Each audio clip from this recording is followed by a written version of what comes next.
Yeah, good evening, everyone, and welcome to the Ottumwa City Council meeting. Before we start with our regular council meeting, we're gonna have a brief Board of Health meeting. So I'm gonna go ahead and call the Board of Health meeting to order, and Chris will take the roll. Councilmember Cavanagh. Yes. Councilmember Galloway. Here. Councilmember McIntyre. Councilmember Reed. Here. Councilmember Hoffman. Here. Mayor Johnson. Here.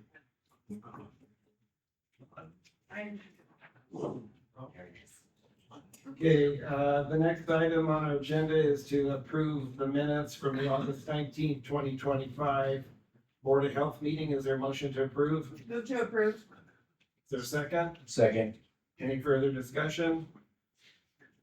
If not, Chris will take the roll. Councilmember Cavanagh. Yes. Councilmember Galloway. Yes. Councilmember Reed. Yes. Councilmember Hoffman. Yes. This is the time, place, and date set to consider condemnation of the structures on the property located at 242 South Ward in the city of Ottumwa, Wapello County, Iowa. I'll call the condemnation hearing to order, and I believe, Jake, you're gonna present. Yeah, thank you, Mayor. Wow. Good evening, Council. This is Tom. All right. The structure located at 242 South Ward was placarded April 11th, 2024. It is placarded due to lack of utilities and dilapidated structure conditions. The property has been mowed by the city contractors and has been open to the elements not secured with squatters during routine drive-by inspections. Police and neighbors in the area have had issues with this property. The owners have shown very little interest in the property and have been, there's been multiple missed inspections. There's no current repair plan or permission, and condemnation was served by certified mail, posting on the property and in the Ottumwa Courier. The staff recommends, condemning the structure at 242 South Ward. Does council have any questions for Jake? Jake, this is the same property we looked at last time, was it? No, this is our property. And I've had no contact from, owners or anything during this time. Okay. It does look a lot different now than it does in these pictures. All this outside stuff seems to be gone and cleaned up. Yeah, I believe that the state did a cleanup at this property. Oh, okay.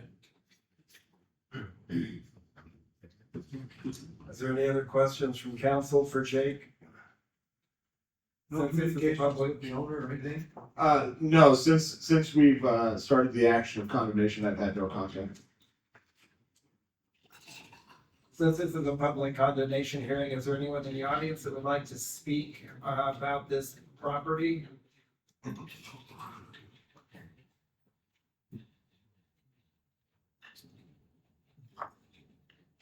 One last chance. Any council have any more questions?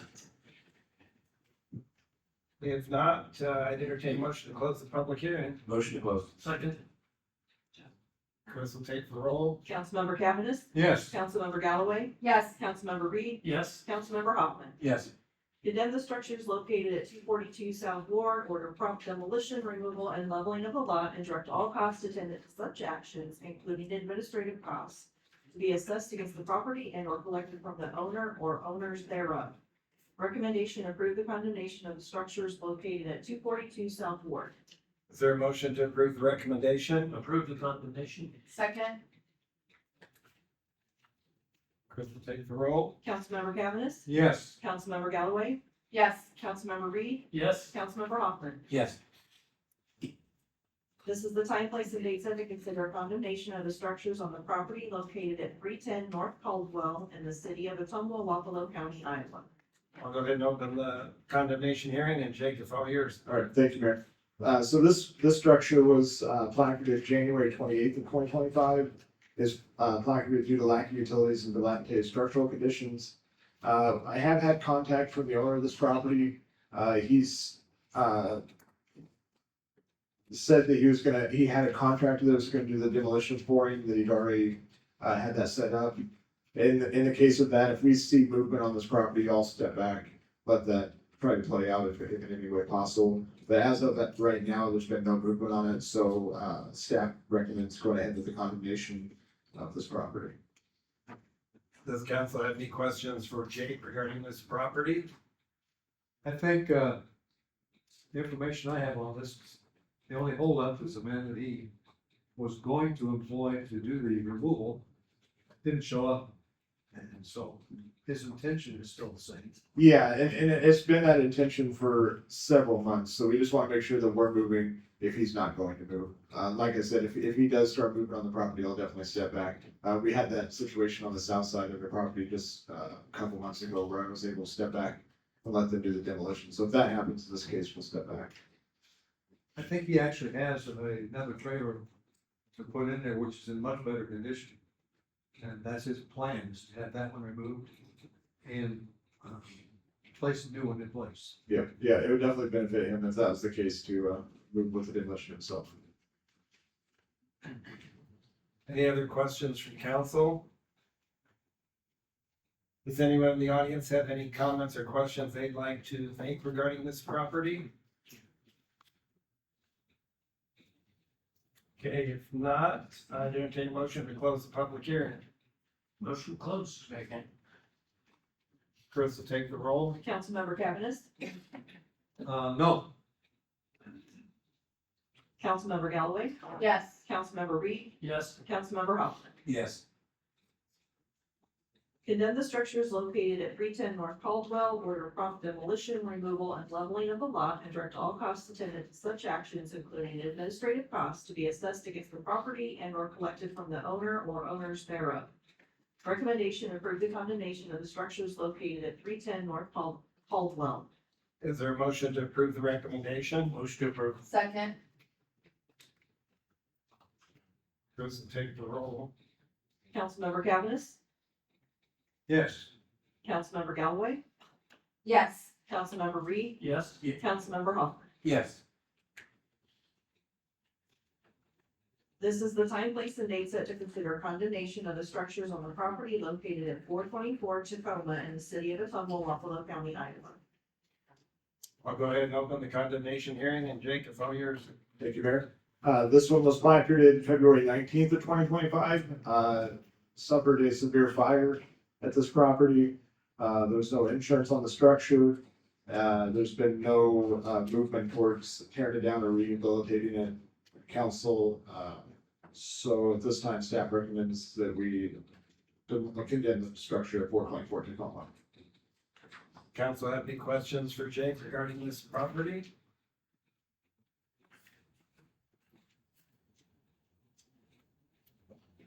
If not, is there anybody in the audience that has any questions or comments they'd like to make regarding this property?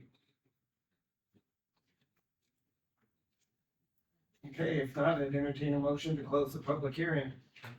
Motion closed. Second. Chris will take the roll. Councilmember Cavanagh, Yes. Councilmember Galloway, Yes. Councilmember Reed, Yes. Councilmember Hoffman. Yes. Condemn the structures located at 424 Tacoma, order prompt demolition, removal, and leveling of the lot, and direct all costs attendant to such actions, including administrative costs, to be assessed against the property and or collected from the owner or owners thereof. Recommendation: approve the condemnation of the structures located at 424 Tacoma. Is there a motion to approve the recommendation? Motion to approve. Second.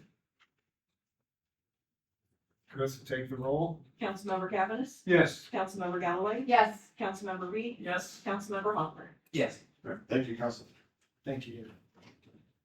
If there's no other matters to come to the attention of the Ottumwa Board of Health, I would entertain a motion to adjourn the Board of Health meeting. Motion to adjourn. Second. Chris will take the roll. Councilmember Cavanagh, Yes. Councilmember Galloway, Yes. Councilmember Reed, Yes. Councilmember Hoffman. Yeah. Okay. We'll move forward with our Ottumwa City Council meeting. If everybody rise for the Pledge of Allegiance, please.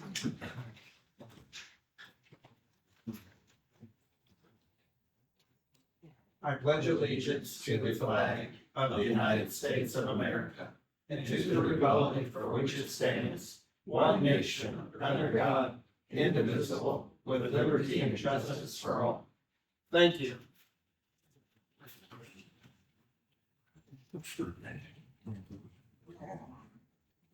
Chris will take the roll. Councilmember Galloway, Here. Councilmember Hoffman, Here. Councilmember McIntyre, Councilmember Cavanagh, Yes. Councilmember Reed, Here. Mayor Johnson. Here. The next item on our agenda is to approve consent agenda part one. Is there a motion to approve? Motion to approve. Second. Any further discussion? If not, Chris, take the roll. Councilmember Galloway? Yes. Councilmember Hoffman? Yes. Councilmember Cavanagh? Yes. Councilmember Reed? Yes. The next item is to approve consent agenda part two. Is there a motion to approve the recommendation? Move to approve. Second. Any further discussion? If not, Chris will take the roll. Councilmember Galloway? Yes. Councilmember Hoffman? Yes. Councilmember Cavanagh? Yes. Councilmember Reed? No.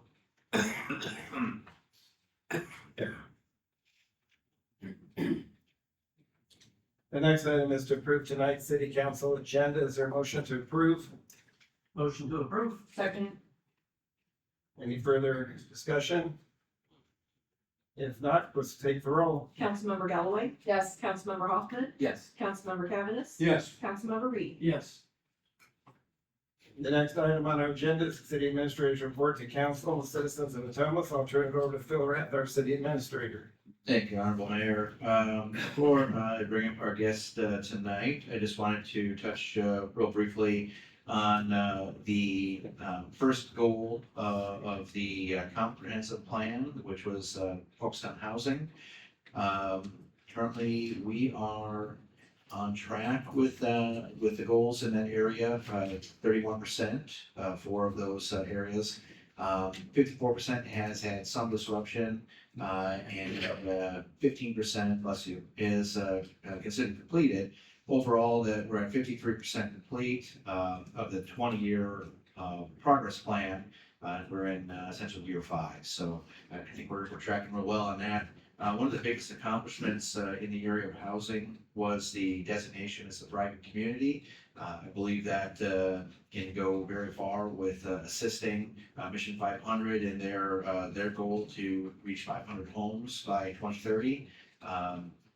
We have seen some success in that area with the apartment buildings and things that we have been able to provide. And we've got a number of conversations with a number of developers and more to come over the next few weeks. So we're hoping that housing will continue to improve and we'll see even more success in this area over the next few quarters and couple years. And with that, I'd like to invite Chris Patrick, the Executive Director of Main Street, here to provide the quarterly update for Main Street Ottumwa. Thank you, Phil. And thank you, Mr. Mayor and City Council for allowing Main Street to come and share all of the great things that have been going on in the downtown and talk about some of our challenges today. As most of you know, the Main Street Ottumwa program fosters a vibrant, dynamic, and healthy downtown through community engagement and collaborative partnerships. So July 1, our board turned over. So if you can see the slide, AJ Givok is our new board president. And Colby Mercer and Kristen Russell are new to the executive team. And we kept Holly Berg on in a new role as immediate past president. We have 3 new faces on our board now. We have Cyan Basu because she took over from Mark Rowe as the GoPIP representative. We also have Maggie Horan. She is from Indian Hills Community College and brand new to Main Street. So of course we threw her on the board. And then Shiloh Singh, who has been on our Business Vitality Committee, and she stepped into this administrative role as a general board member. We do have 1 open position, so if you have anybody that you think would be a good fit for Main Street, please send their contact information our way. And they're not city staff, they're my staff. We have Lindsay Lula, she is now our Business Builder Academy facilitator. Her role as business specialist and volunteer coordinator is open and it is being advertised right now. We also have Stephen Martinez and Terry Hicks on our downtown green and clean team. And here are the local results. This is our cumulative totals since 2006. I'm going to let you read the slide, but I do want to touch on that $38 million of private investment in the downtown. That includes properties that have been rehabilitated and properties that have been transitioned to a new owner. And that number is huge to us because it really shows community involvement in making sure that the downtown is thriving, that we're keeping our historic buildings, and we're making sure that we have a strong downtown. Also, the number of 52,000 volunteer hours is huge because it's almost 1 million, well, it's $1.8 billion of investment of our community members in the downtown. That's hands and feet in the downtown, making sure that things are green and clean. We're talking to property and business owners, making sure we know who is in our district and how we can help them thrive and provide business services. So we have transformational strategies that Main Street America demands from us. That's part of our accreditation piece. We'll talk about that later. So we'll look at that third piece, the measures of success. In 3 years, we needed to have 15 new apartments. This year we have 4. Again, in 3 years, 25 new residents. We have 19 this year. We have changed the way that we are conducting those conversations with those property owners. So maybe that number's a bit skewed this year, but still we'll take it over last year. And then our property values have increased in the district by 13.4%, and then improved properties by 36.74. So we're right on track with those 3-year goals. Also, we're still working on our launching a new neighborhood coalition piece where we're really trying to create that neighborhood village feel in the downtown and bringing residents, businesses, and property owners together. Also, we've had a lot of one-on-one conversations, and we have 10 current residents that are interested in that. I do want to give you just some real quick current notes. We have 131 businesses in the downtown currently. 33% are office, 22% are service, and 15% are restaurants. Of the upper spaces, we have 122 occupied apartments with 174 residents. We have 142 spaces open for development in our upper stories currently. What a great place for housing, right? And then we have full-time employees are 942, part-time are 238, with a total of 1,180 employees in the downtown. We have $33 million in tax valuation in 2024, and $4 million of property that is owned by nonprofits. Chris, could you say that number again? Which one? Well, the last 2 numbers. The last 2 numbers, $33 million in tax valuations for 2024. And we have $4 million of property owned by nonprofits in the district. Are we good? Yeah, thank you. Awesome, thank you, Kara.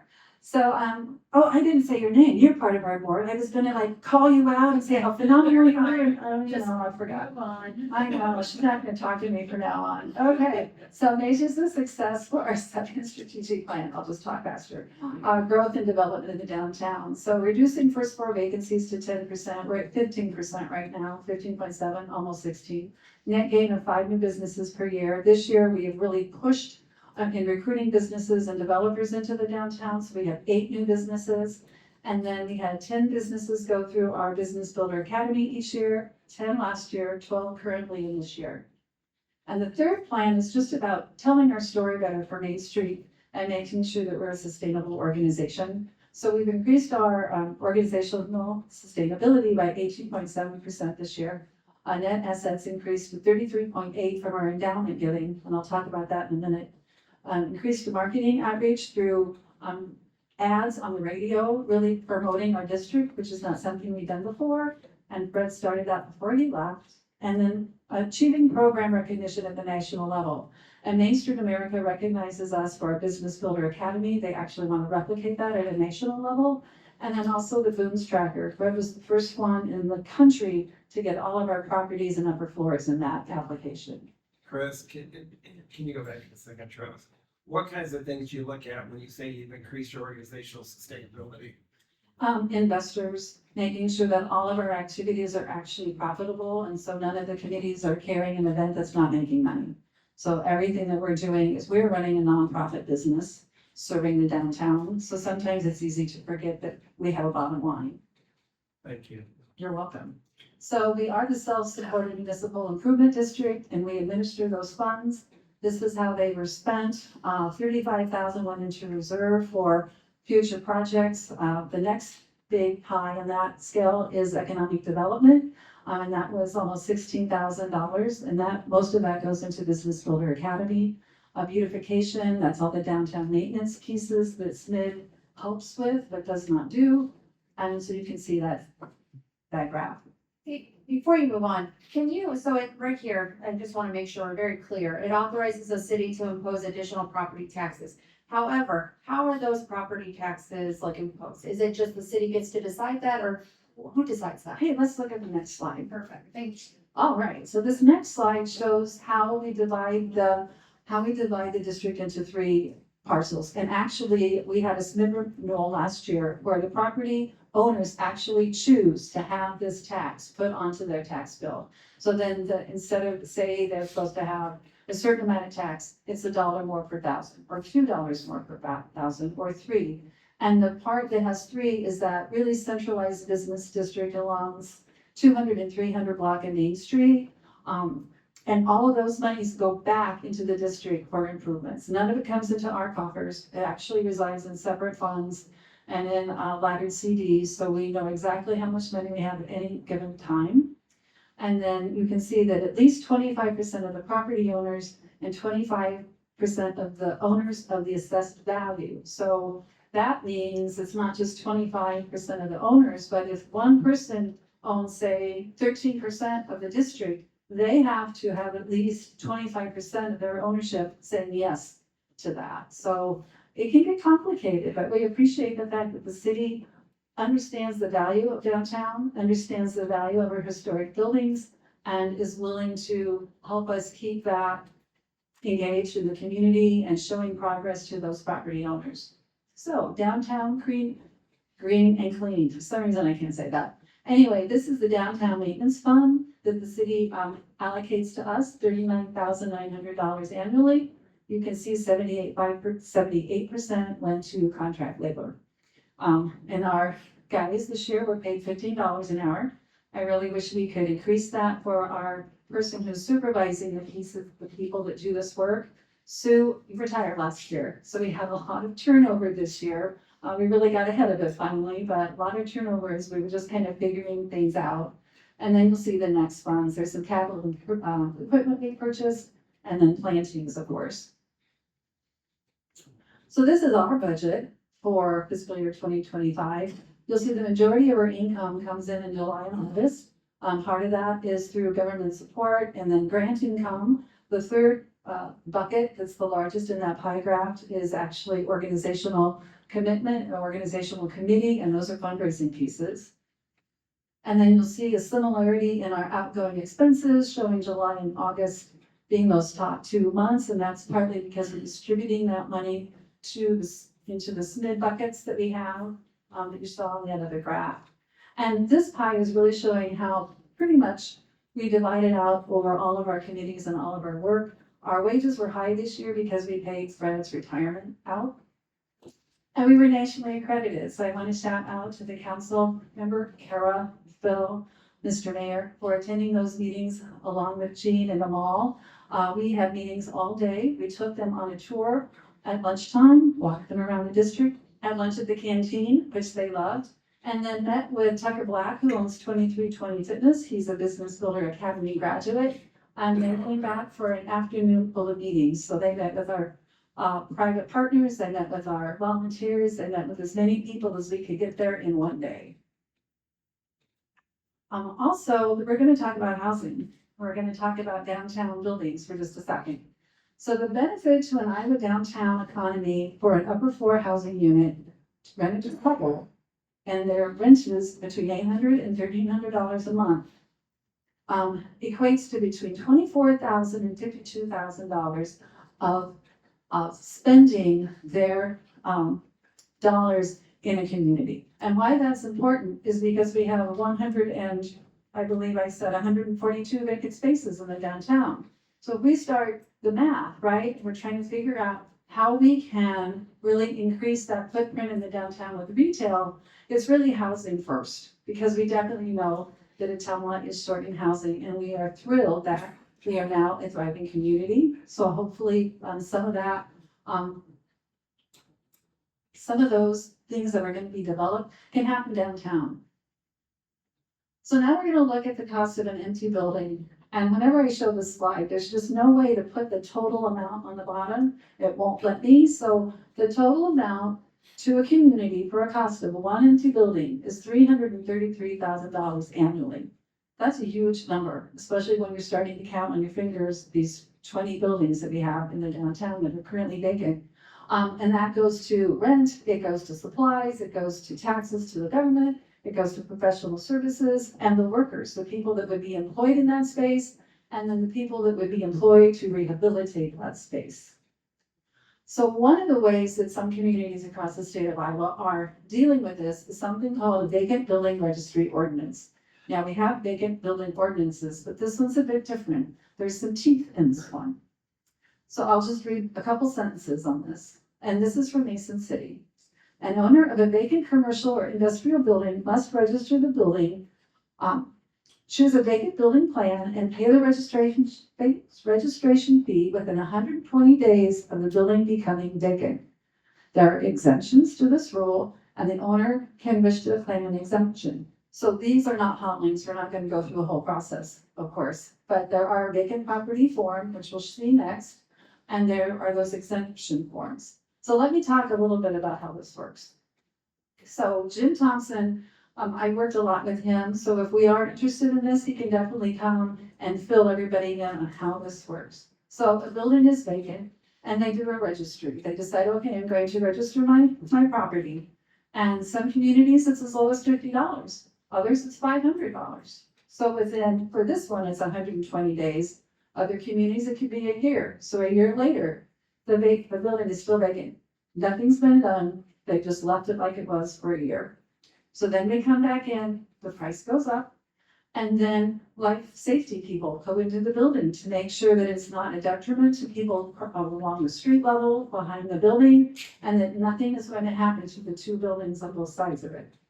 So it can really be a good way to transition buildings and properties from someone who doesn't have the capacity or has lost interest in the building to someone that wants that building, can see the potential of that building, and make it productive to the community. Because it's not being a productive citizen, right, to Ottumwa if it's sitting empty. So I just wanted you to be aware that there's this tool out there, and if you are interested in more information, let me know. And then this is the market analysis. I shared this with you before, and it assists in recruiting new businesses. And that's one of the things on how we got 8 businesses here in the downtown this year. And that was in fiscal 2024. Real quick about our committees. I know you know our standing committees: design, economic vitality, organization, and promotion. But we did add our communication team to hit that point of telling our story better. And then we have recruited 21 new volunteers this year. 16 are on that Holidays by the River Task Force that Kara's been a part of, so she can attest to how many people on there. But just bringing interest back into the downtown. We sent out an Facebook post, and actually 16 people responded. So people are interested in what's going on in the downtown. And then we did start a new volunteer handbook with job descriptions, and that seems to have gone over really well. I want to just shout out to the Barney Grant Foundation again, because design makes an impact. We have the 3 new historic panels depicting famous people from Ottumwa, sorry. And they are in Canteen Alley, so if you haven't been in that sitting area, please do so you can see those. Quick touch on events. Business Brew is coming up in October. It's October 17th, so please mark your calendars. We had 2 Central Park cinemas, and Bazaar saw a record turnout of people, over 500 people, with over 44 vendors. And they said moving to the Baldwinville Park was perfect. So thank you, Jean, and making sure everything was beautiful and clean, and allowing us to have so many people there and in the clubhouse. Coming up is National Day of Service this Friday, so we'll be doing some more cleanup. Here's a picture of the kiddos that were actually students that were helping us on September 5th, getting ready for accreditation. Queen of the Green was Saturday. That's one of our big fundraisers this year, so thank you for everybody who turned out. And Which Way to Maine, our trunk or treat, is October 30th. And these are the events that are coming up in 4th quarter. Again, new title for everything that's going on: Holiday by the River. We have Lights of Love. It's live on our Facebook. And guess what? People want snowballs. We're going to snowball drop again this year. So that will be a blast. That's going to be so much fun. These are the businesses that came into the district since May. So I'll say it again, since May. They're more than 8, which is really incredible. Boondocks Bathing Company is a business builder academy student, 2320 Fitness. We have Haven on Main. She's one of our current students in our business builder academy. So it really is pushing those limits and making people understand that you don't have to have a degree in a business degree to actually open up a business. But what we're supplying are some really easy fundamentals to help them think about their business plan, insurance, all those things that when you're first starting out, you don't think about. Here's a picture of Fred and Lindsay with our last front storefront grant winners. Is Necessity Mercantile from Eldon. So thank you to Legacy Foundation for supporting that one. That helps with utilities and rent, and that really helped them get off the ground. Here are the major stakeholders and partners that we work with on a daily basis, and they did actually, almost all of them come to the accreditation. So I just wanted to share that with you, that we're really reaching out to the community because it is not just Main Street, it's not staff, it's not our volunteers, it's the whole community that makes the downtown thrive. So, questions? Chris, I have a question, and maybe this is more of a cold question, but that taxable amount, the 33 million tax valuation, what does that mean for our general fund? I guess it's more of a cold question.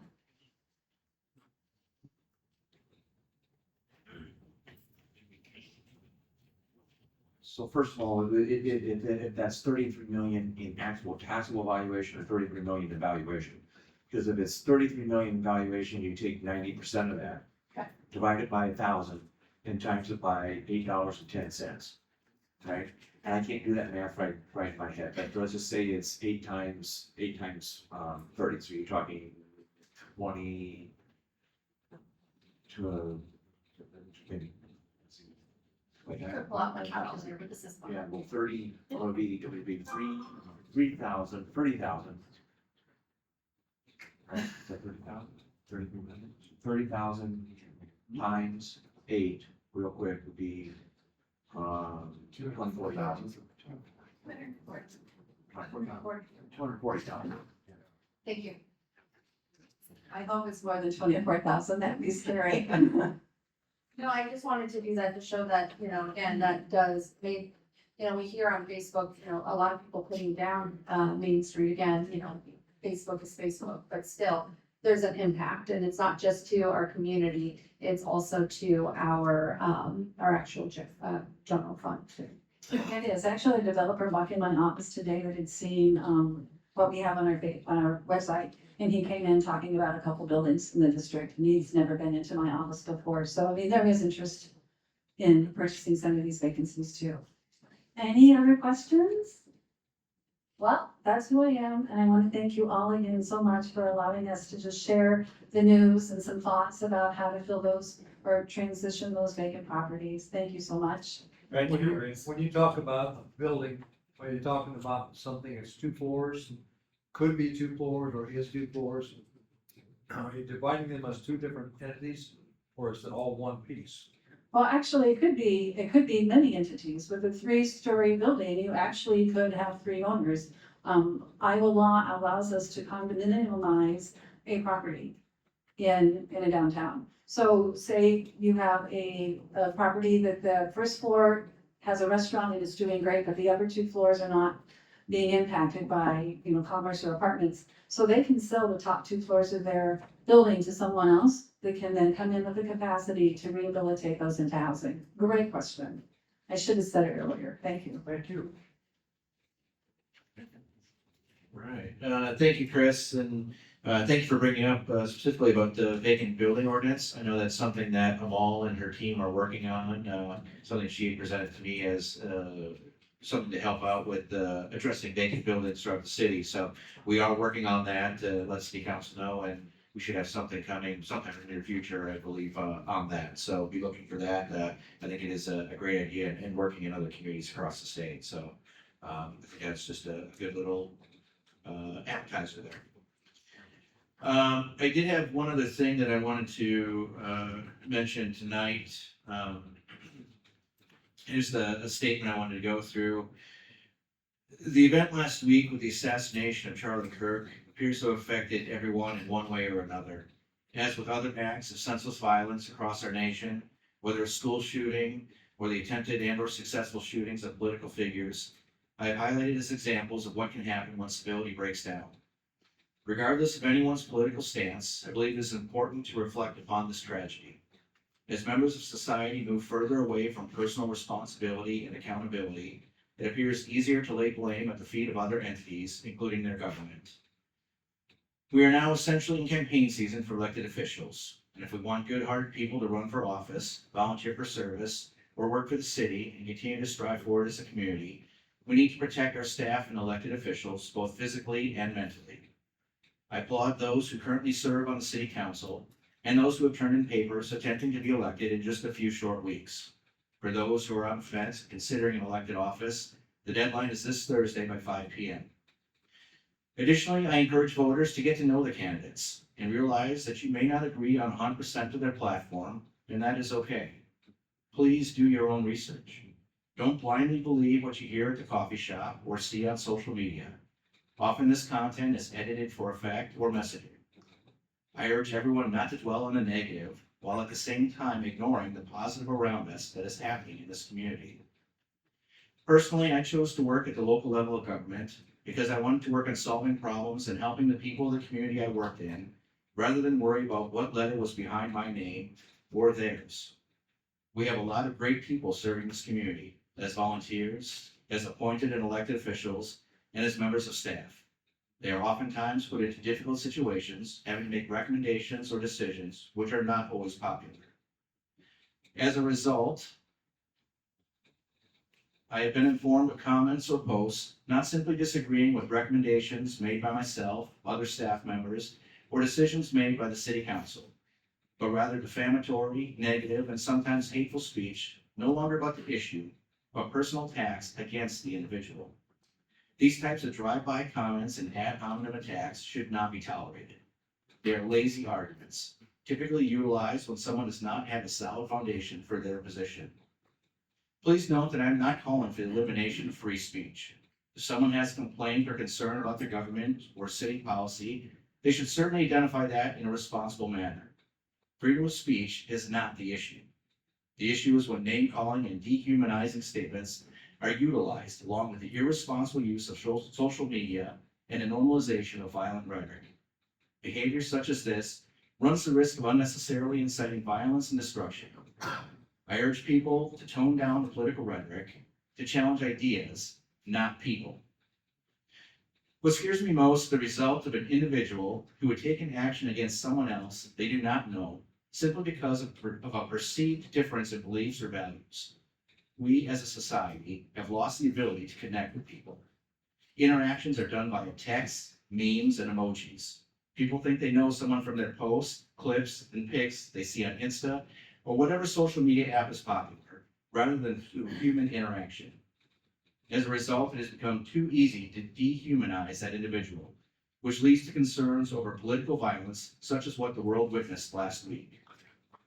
Although I may not have agreed 100% with everything Charlie Kirk affirmed, I did look up to him as someone who stood for what he believed in and admired his style of challenging those who did not have those same beliefs. He did not hide behind a monitor and put out content simply to get a reaction. Instead, he met people where they were and encouraged a civil discussion, challenging those who opposed him by using the Socratic method. He did not always convince people to see his point of view, but he compelled others to think critically and as individuals, to break the groupthink that could be so dangerous and most likely led to his untimely death.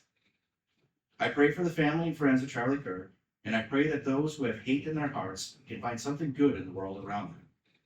And I hope that before people make their next post, that they take a moment to consider the consequences of the message they are sending. To remember that the person they may choose to criticize is human and deserves love and respect the same as everyone else. Thank you.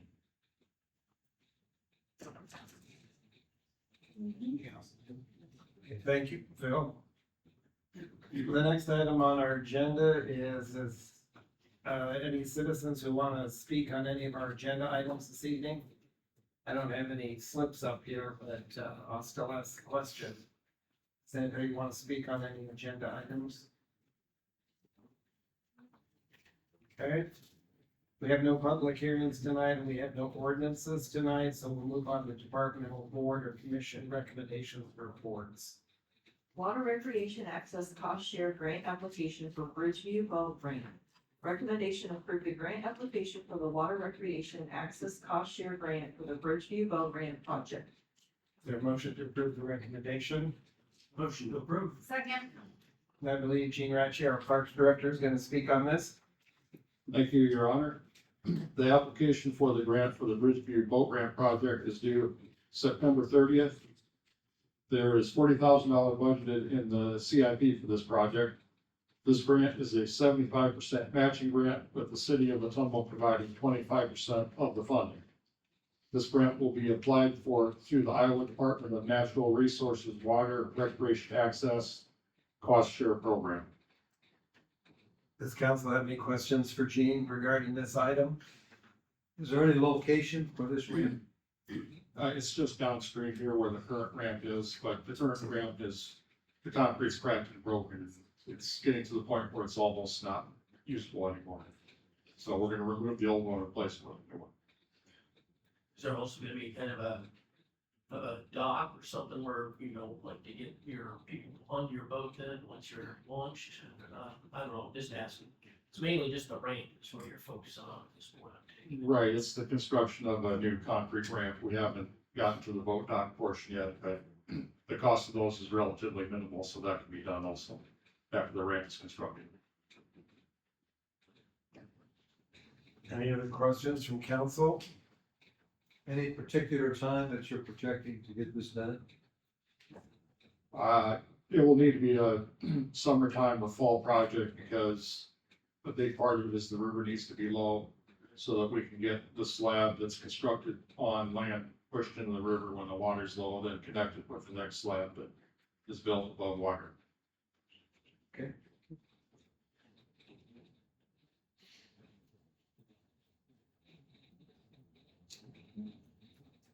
Okay, if there's no more questions, Chris will take the roll. Councilmember Galloway, Yes. Councilmember Hoffman, Yes. Councilmember Cavanagh, Yes. Councilmember Reed. Yes.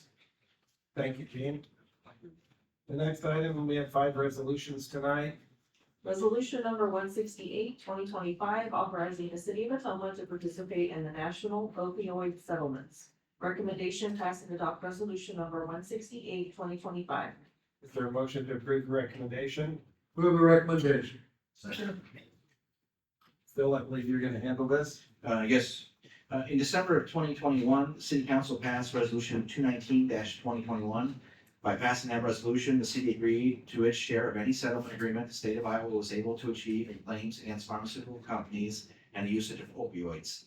Since that time, some additional litigations have been identified. The city is not in a position to address these litigations on our own.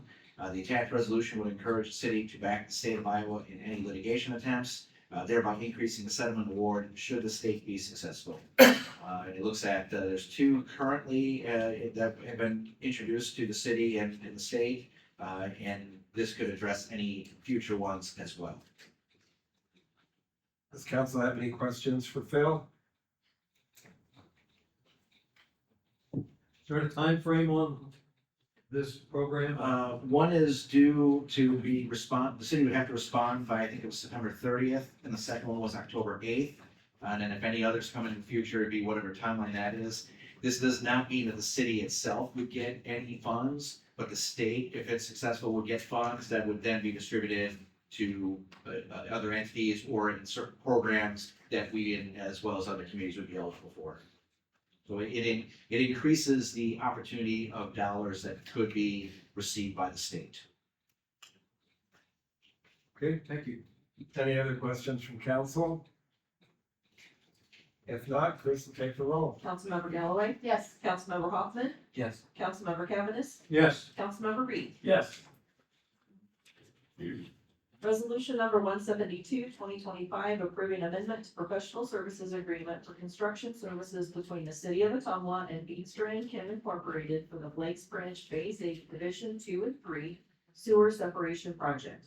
Recommendation pass and adopt resolution number 172, 2025. Is there a motion to approve the recommendation? Move the recommendation. Second. Sorry. Well, the second, you're usually third. Yeah. Okay, Philip Berkmeyer, our Public Works Director, is gonna handle the next 4 resolutions. All right, thank you, Mayor.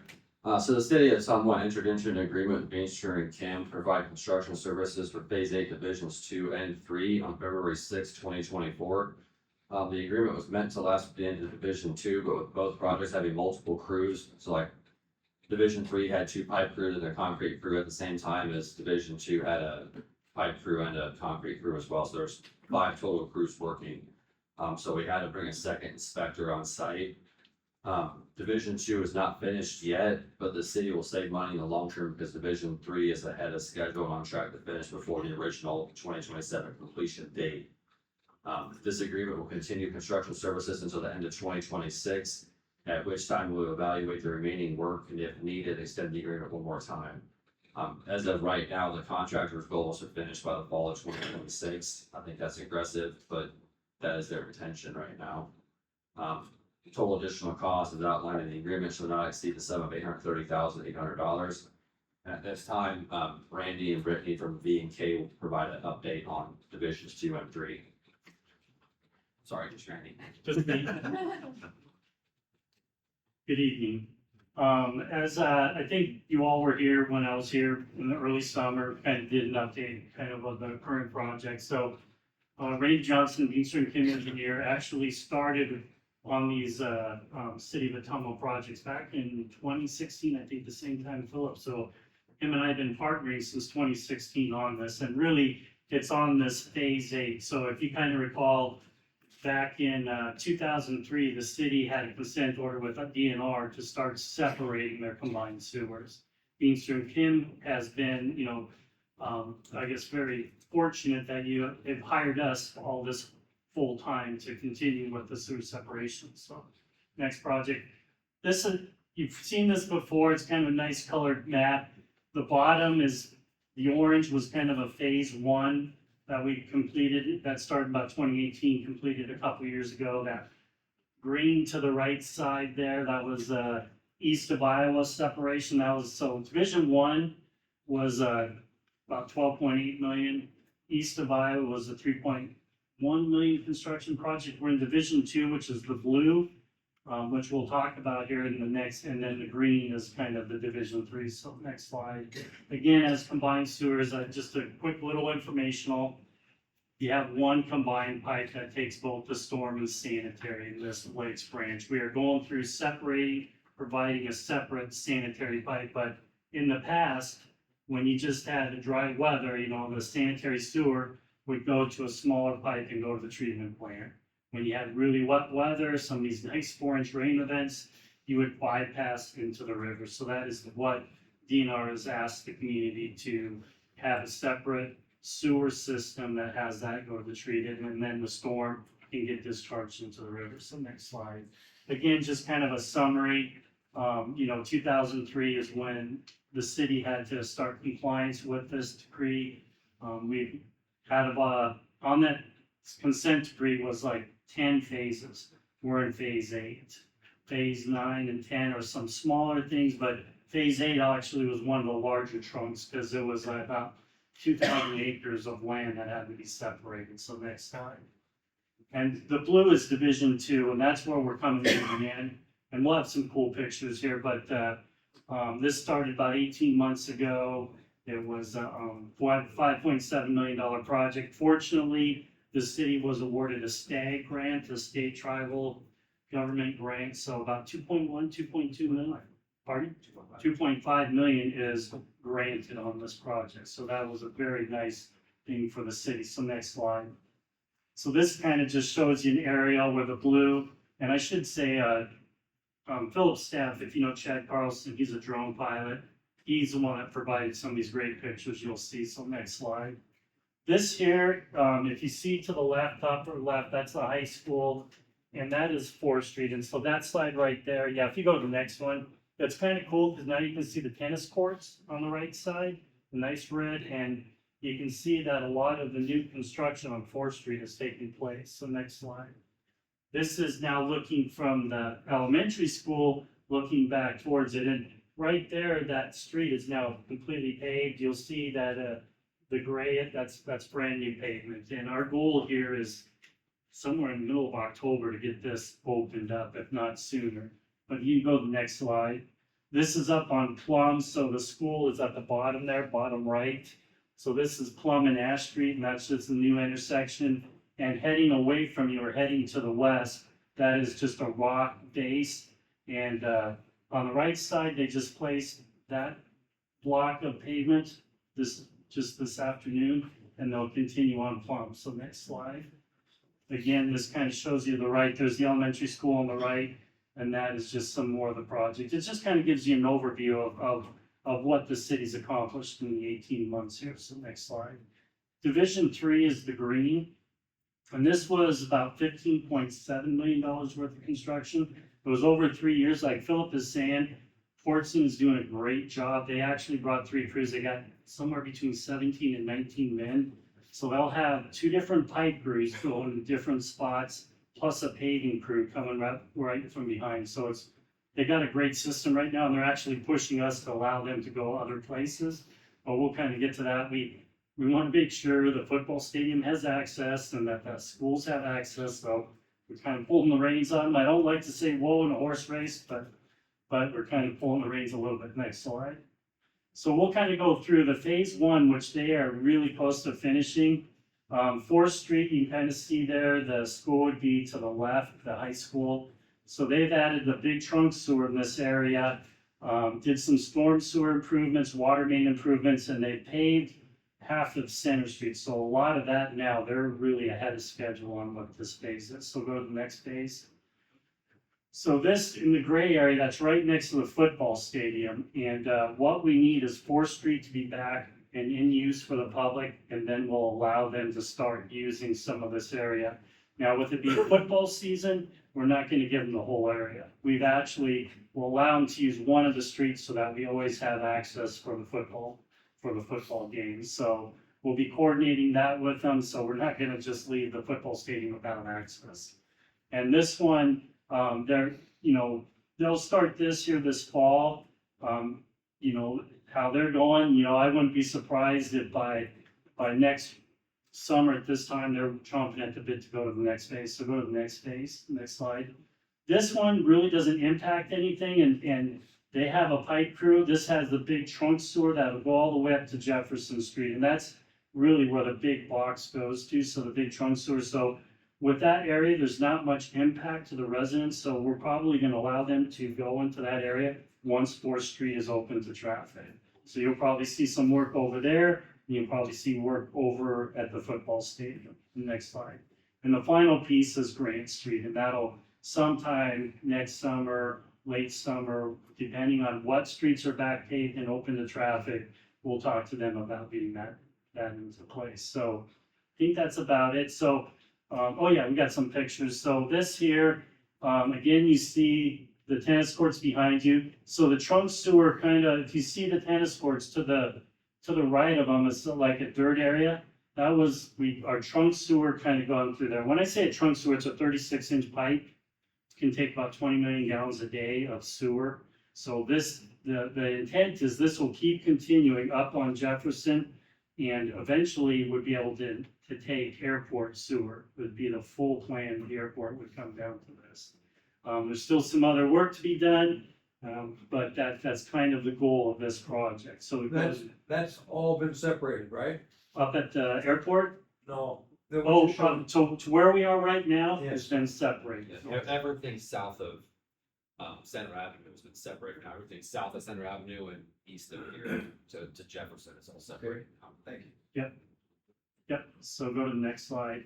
Again, just a cool picture. So that is Center Street, and that has been paved right next to the tennis courts. Really, I think that this really turned out nice with the new parking lot, the new amenities the high school have. think this will really be nice when we have, because we have Meadow Street, we have Center Street, you have Fourth Street, this will be a lot of new pavement, a lot of nice wide sidewalks, a lot of nice walking paths for, students to the next slide. Again, to the left, that's Center Street, and they're gonna continue paving all the way down to the end of the football stadium. That is this part of the project. Next one, just another look at Center Street, go to the next slide. And that's pretty much it, and it was just great timing to come and meet with you or visit with you all, kind of give you an update of the project, and, really, like Philip was saying, this project has 3 crews going Portston. We had 2 crews on Division 2. They're getting close to the end of theirs. They still got to the end of November. They may push into next year with some grass seeding and some little things like that. But J&K is doing a good job to kind of get us to the end of that Division 2 project. So really appreciate your consideration and approval on our amendment, and I'm here if you have any questions. Council have any questions? Well, it's a lot to digest in one little setting, but you gave us a good outlook anyway. Yeah, and so, we are gonna be planning the next phases. We'll be coming back to you with the next, Division 4. We're gonna complete Division 3, probably Division 4 in a year. We'll probably start talking to you about bidding that project for construction contract. It just depends on where Division 3, we don't want a lot of different contractors and construction traffic all over the place, so we'll kind of time that a little bit better, but we'll be coming back and talking with you all again. Thank you. Thank you. Any other questions for Philip?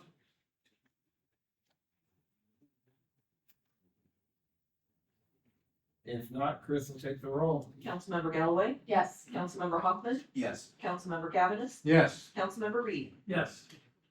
Resolution number 173, 2025, approving a professional services agreement between the city of Ottumwa and Beaster and Kim Incorporated for a sewer rate study. Recommendation pass and adopt resolution number 173, 2025. Is there a motion to approve the recommendation? Motion to approve. Second. Okay, Philip. Alright, thank you, Mayor. Thank you, Mayor. So, the city staff has, thinks that it would be appropriate to evaluate and review, existing sewer user charges for our sewer system. Ottumwa Waterworks is reviewing their rates at this time, and, we can both save money by having the studies performed simultaneously. The sewer rate study will evaluate, how each customer's usage contributes to the system costs, and whether this costs are being distributed in an equitable and fair manner amongst all the users of the system. This agreement will provide professional services to review and assist the city in the study and analysis of its sewer rates. The total fee for professional services for sewer rate study shall not exceed $20,000. And I have a Libby from B&K, who's done studies like this before, is here to answer any questions you might have on what this study will take. When was the last time? Well, sorry, Randy's gonna start. When was the last time the city did one of these studies? I mean, No. you do them every so many years, or?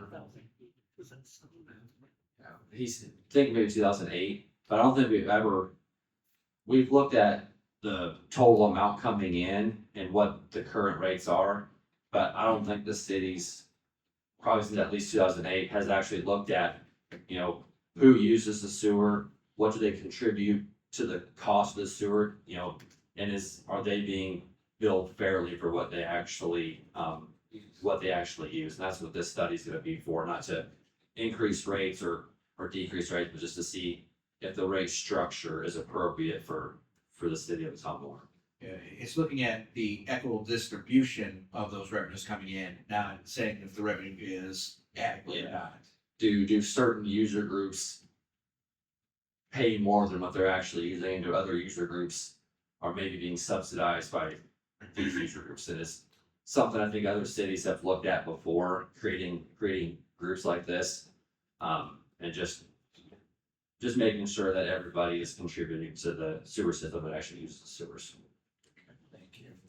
And this conversation was actually started a few months ago, right? We had discussed that this would be a good idea to bring this forward in the coming year. Yeah, I think it started, we talked about the apartments and if they were being, fairly charged for what they contribute versus single family homes. And the conversation kind of grew and grew to, you know, why look at just apartments, why look at all commercial users, all industrial users, all residential users, and make sure everybody's being treated fairly, not picking on one group to change and not looking at everything else. This will be a chance to look at every user group and make sure every user group is being treated fairly. And then this is also a budgeted item. It's not something that you're asking for, an amendment to be. No, we've budgeted for this in the sewer fund. Thank you, Randy, with Eastern Chem Engineers, and just kind of follow up on a couple of Philip's points. So we are doing the water rate study too, so you use a lot of the same data, so it just helps when we're already doing a lot of the same population growth, you know, flow rates, different things, it's just, they mesh really well. I should have introduced Brittany. She will be more my engineer, my right hand person or left hand at this time. She's more the design engineer, and Libby, yeah, she's one of our senior environmental engineers that has been doing this for several this is perfect timing because a lot of communities are doing this. We are doing this for several other communities. So with that, we're just here, and Libby would be the better person to really get into depth. But until we really dive into the raw data, see the last 5 years, what y'all have, then we can start seeing, you know, where rates are really being applied to and how equitable it is. I didn't see in the contract, how long the study is. Oh, we would anticipate living like 6 months or something, if not more. I mean, we would jump on this because we've already grabbed a lot of raw data from the water, so it'll just really be easy to flow this together. So. Thank you. Any other questions from council? If not, Chris will take the roll. Councilmember Galloway, Yes. Councilmember Hoffman, Yes. Councilmember Cavanagh, Yes. Councilmember Reed. Yes. Resolution number 174, 2025, awarding the 2025 RFP number 3 concrete crushing and cleanup project and authorizing the mayor to sign the contract. Recommendation pass and adopt resolution number 174, 2025. Is there a motion to approve the recommendation? Move the recommendation. Second? Okay, Philip. All right, thank you, Mayor. So the city has approximately 3,000 tons of concrete stockpiled in our yard off of Quincy Avenue. This project is for a concrete crushing plant to come to the site and help clean up the material that's stockpiled at the yard. We want to crush approximately 500 tons into erosion stone for use at culvert outlets and other erosion prone areas. And the remainder will be crushed in a 3/4 inch road stone. Quarried stone costs the city approximately $25 to $26 per ton, including hauling to the city. Whereas the total cost of crushing these 3,000 tons of concrete works out to $9.20 a ton. So the city's gonna save a ton of money. Right. And this concrete is all free, it's just old roads and different concrete structures have been stored on there for at least 10 years at this time to make use of it, I think. We've been using some of the smaller chunks for riprap along the river and stuff like that, but a lot of it needs to be crushed up into smaller pieces to be more useful. I think that's great, because what you've got on hand, instead of having to spend some money for fresh rock. Have you used this Bushman excavating before for anything? We have not, no. So yeah, like I said, skip that. So this request proposal was emailed out to 3 different contractors. 2 of them returned bids, and the lowest was from Bushman Excavating in Fairfax, Iowa, and the sum of $27,600. He did come visit the site and looked at it. Actually visited it last fall and gave us some recommendations on some cleanup we could do, because some of this has been sitting here so long, there was trees growing through it. So over the winter, our city crew spent a lot of time pulling trees and kind of cleaning stuff up around here, so we got a better price on the crushing, so that they just came in and grabbed the concrete, crushed it, and had to deal with all the clearing and grubbing and cleanup, so, yeah. Can you give me a little better idea of the location on Quincy Street that you're talking about? So if you go straight north of Quincy Avenue, past Vaughn's to Black Hawk Road, it's right back in there. I believe it used to be a concrete plant or a sand plant, something used to be back there. Sand plant, yeah. Sand plant, okay, before my time, but yeah, you can tell there used to be something back there. Yeah. Go to the right. I'll zoom in. Down to the right again. See all that white stuff piled up there? That's, no, up, Yep, you missed it. up, there you go, zoom in. Oh, great. Yeah. Here. Yep, that's all thousands of tons of concrete. Okay, good. Does council have any questions for Philip?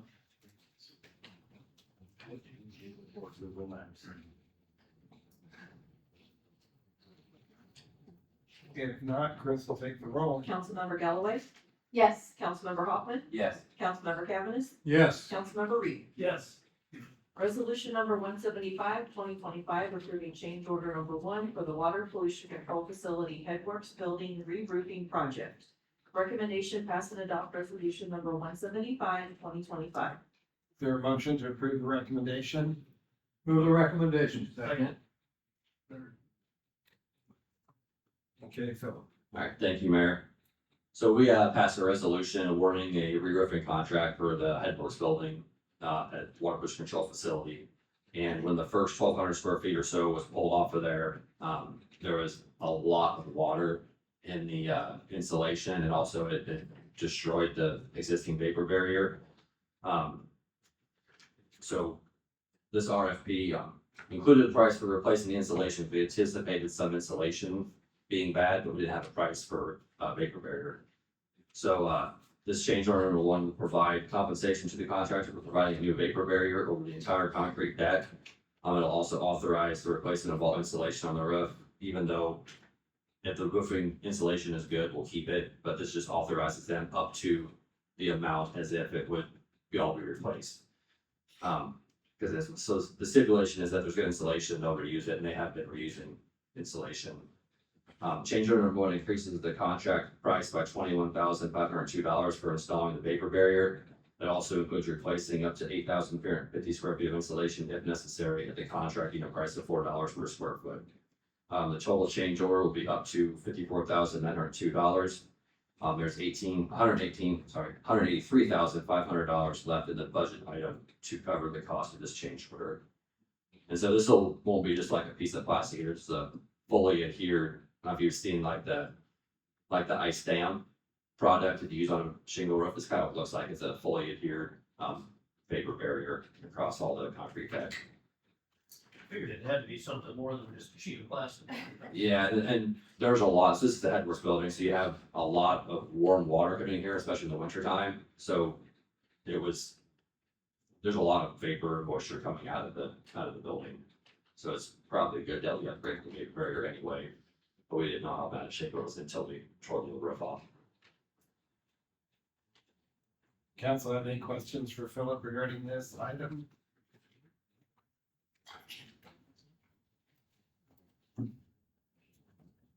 Not, Chris will take the roll. Councilmember Galloway, Yes. Councilmember Hoffman, Yes. Councilmember Cavanagh, Yes. Councilmember Reed. Yes. Thanks, Philip. Thank you.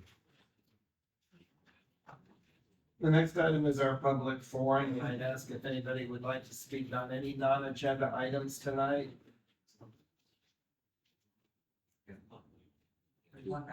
Would you like to come forward, sir, and identify yourself and your address? My name's Dave Hopkins. I live in Pella, 700 Countryside Lane in Pella. I am just going to speak. I emailed all of you individually, I believe, but I wanted to come and put a face to a name and let you know that I'd love to be an option on the Bridgeview Center reworking project. Either on the base bid with, if it's considered that there was an irregularity in bidding from the low bid, or if it's adding energy efficiency with the alternate, which I was low on. So love to do it. I'd love to have it be done by a contractor that's took me 42 minutes from my house to get here, as opposed to the other contractor that's 5 hours away. So thank you. Have you submitted any bids previous to this time for anything here at Ottumwa? Yeah, I've done several school roofs in Ottumwa. Several what? School roofs in Ottumwa. Okay. The picture that we saw of the high school earlier, all that white roof I did. Okay. Yeah. Thank you. You bet. Thank you. Thank you. Scott?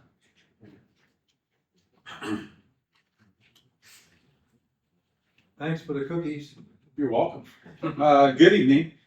Just a quick note on behalf of our Bridgeview Center team, we just wanted to say thank you for allowing us the opportunity to serve you the last 2 years as your city council meeting site. We wish you the best for all of you as you move back to City Hall next week and then resume your council meetings in council chambers in October. Don't be a stranger. Come back and see us for our shows, private events. We'd love to see you all here at Bridgeview Center. But again, just thank you for the last couple of years. Thank you, Scott. We'll miss the cookies. Is there anyone else that wanted to speak on any non-agenda items? Okay, if not, the next item is mayor, city council reports and communications. The only thing that I would like to just reiterate a little bit, I'm not gonna go into the election stuff because Phil has already covered all that. But I would just like to thank Gene Ramsey and the Parks Department. The new playground equipment has been installed at the Ottumwa Park Campground. It's now open to the public. And this equipment was paid for by a $25,000 grant from the 2024 Ottumwa Ragtime Committee. And the city Parks Department, Gene assembled all that new park equipment. So thank you very much. Good project. Does anyone else on the council have any communications or anything they'd like to announce? Okay. Go ahead. Well, go ahead. I'd like to mention about my no vote on the second part of the consent agenda. I had talked about that for a little while. My concern there is the health of our people, our families, and our finances of our people. So, I do have a personal preference, based upon scripture, but that's not what I'm arguing about. I think that the reason I vote against the alcohol is just as a voice to say there's a better way. We can enjoy life, we can have fun, we can relax without alcohol involving that stuff that might be harmful. I'm really not opposed to our businesses in town as far as our small businesses. One of the things I would do if it came to it, as far as voting, tonight we have one council member missing. If we had 2 council members missing, I would have to vote yes on that second part, because I don't want to take away somebody's business unexpectedly or shut that down. That wouldn't be my goal. But I do want to, just for whoever might be listening, this is the voice to say, listen, you don't have to have alcohol as a part of your life. You can have a good life without that. And so that's my point in voting on that, voting no like I do on that second part of the consent agenda. Thank you, Dan. Karen? I was just gonna thank Chief Canto and the Ottumwa Fire Department for the 9/11 remembrance ceremony that was held on 9/11. It was the first time in Ottumwa that we had something like that. It was great to see community members come out and the city staff come out in support and in remembrance. So thank you for that. Very well done. Any other announcements or comments that any of the council would like to make to the public tonight? I would like to comment on Dan's comment on the second part of the agenda.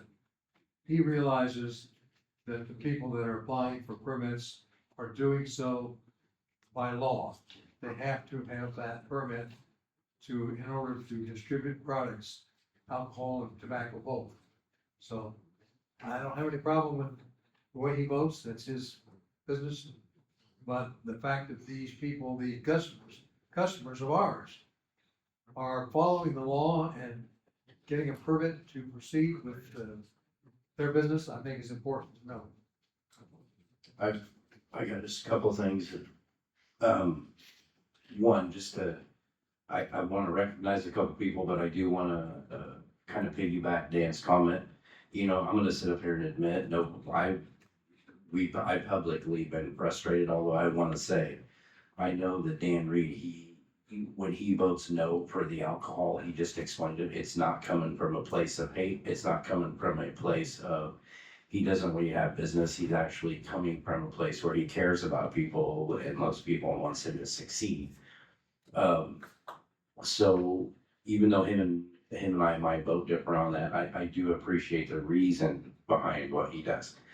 And 2 people I want to recognize, I know they're going to kill me, but I was in leadership for 28 years. And what I've noticed is is the little details. You know, I'm proud of all the staff of the city of Ottumwa, and I want to start pointing more out at each meeting. I want to cause, have something positive to say.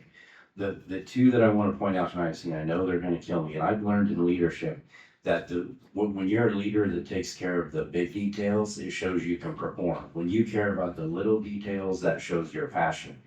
My first one is Gene in the Parks Department. I want to start off with a little. I was at the beach with my daughter, and I seen Gene in a tie, just like he's dressed now, cleaning counters, sweeping the front, keeping it clean. And then I've had the privilege of being on his board for the last couple of meetings and having some interactions. And all I've heard out of Gene is when it's a problem or when it's something good, I'll take care of it. We're going to take care of it. We're going to get on it. And you can tell that's from the top down because his team feels the same way. So thank you, Gene. The other one, JD, I went out and I went to the airport. Not only does JD, this has impressed me so much. Not only does he know the profit margin, his fuel margin, his plane margin, he knows the people flying in.